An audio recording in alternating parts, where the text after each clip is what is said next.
Biasanya kalau kita mikir soal ngerawat otak lansia tuh yang kebayang pasti deretan obat medis atau ngisi teka-teki silang, ya kan? Sangat klinis. Bener banget. Seringnya sih gitu. Tapi nah, sumber-sumber yang kita bedah di Deep Dive kali ini ngebongkar satu fakta yang wow, mengejutkan banget. Ternyata puisi itu bukan cuma hiburan kesenian, tapi bener-bener intervensi neurologis yang sangat kuat. Iya, penelitian medis terbaru justru nemuin kalau puisi itu bertindak sebagai alat terapi gerontologi kognitif. Maksudnya, ini bener-bener nyehatin otak lansia. Mari kita bedah hal ini, ya. Karena buat Anda yang mendengarkan, apalagi yang mungkin lagi merawat orang tua lansia di rumah, ini kayak jalan pintas buat memahami gimana sih cara kerja otak mereka yang menua. Betul. Kenapa harus puisi gitu loh? Emang teks puitis punya dampak yang beda dibanding katakanlah kita bacain teks berita biasa? Nah, semuanya itu berpusat di mekanika otak itu sendiri. Ada konsep ilmiah namanya Hypothesis Sound Envelope Processing, atau SEP.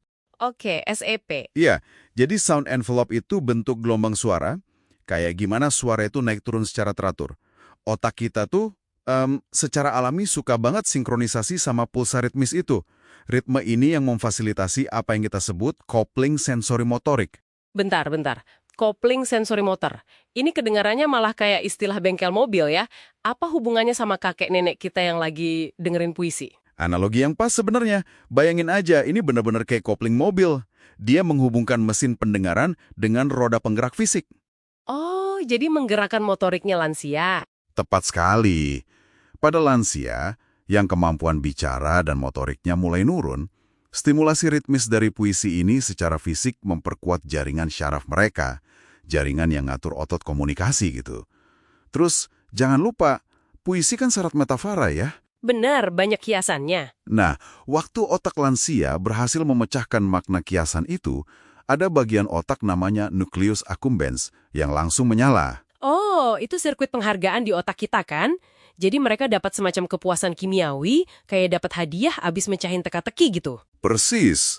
Dan lonjakan kimiawi ini jadi pertahanan alami yang penting banget buat ngelawan depresi.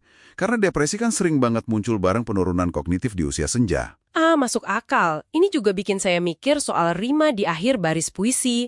Berarti, rima ini fungsinya kayak paving block kali ya? Kayak nyusun jalan biar otak lansia nggak tersandung pas lagi nyari memori jangka pendeknya? Yang paling menarik di sini adalah analogi paving block Anda tadi tuh akurat banget secara neurologis. Rima itu bertindak sebagai mekanisme chunking. Chunking itu maksudnya memotong-motong informasi? Betul. Otak memotong aliran informasi panjang jadi unit-unit kecil yang gampang dicerna. Jadi rima itu menata jalan biar informasinya nggak kerasa membebani otak yang udah mulai melemah. Terus, kalau rima ini ngebantu memori jangka pendek, apa dampaknya kalau kita pakai puisi yang udah dihafal lansia dari zaman mereka kecil puluhan tahun lalu? Ini ngebuka sesuatu yang lebih dalam nggak sih? Oh, sangat berdampak. Disinilah metode terapi kenangan mulai masuk. Terapi kenangan? Iya, narik kembali memori masa lalu buat nyahatin mental di masa kini. Gini, banyak lansia di Indonesia kan tumbuh dengan kurikulum sekolah yang mewajibkan hafalan puisi tuh. Iya benar, zaman dulu sering banget disuruh ngafal puisi. Nah, dengerin puisi itu lagi ibarat nemuin kunci master buat ngebuka brankas memori jangka panjang mereka. Buktinya ada di program Universitas Gadjah Mada yang namanya Lansia Sabar. Oh wow, program Lansia Sabar. Sumber kita juga ngasih contoh yang spesifik banget soal ini loh. Iya kan? Bayangin kita bacain puisi Aku, karyanya Chairil Anwar, bait yang bunyinya, biar peluru menembus kulitku, aku tetap meradang menerjang. Sumber kita bilang ini bukan cuma kata-kata, tapi secara harfiah ngubah kondisi otak dan ningkatin self-efficacy lansia. Betul banget. Self-efficacy itu kan keyakinan atas kemampuan diri sendiri. Semakin tua, lansia sering rasa nggak berdaya gitu. Iya sedih ya sebenarnya. Makanya, mengucapkan kata-kata heroik yang udah tertanam di otak sejak kecil, itu memaksa saraf-saraf mereka buat mengadopsi postur kemandirian lagi. Tapi di sisi lain, kita juga punya puisi klasik kayak Daffodils karya Wordsworth yang sifatnya menenangkan. Nah, itu dia. Tapi pertanyaannya gimana proses ngebayangin bunga bakung menari dari sebuah puisi bisa nurunin hormon stres atau kortisol? Kenapa nggak kita kasih lihat foto bunga aslinya aja ke mereka?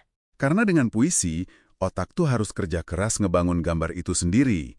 Waktu puisi memicu mata batin lansia buat bikin visual yang indah, otak melibatkan jauh lebih banyak jalur saraf secara bersamaan. Daripada cuma ngeliatin foto secara pasif ya. Tepat.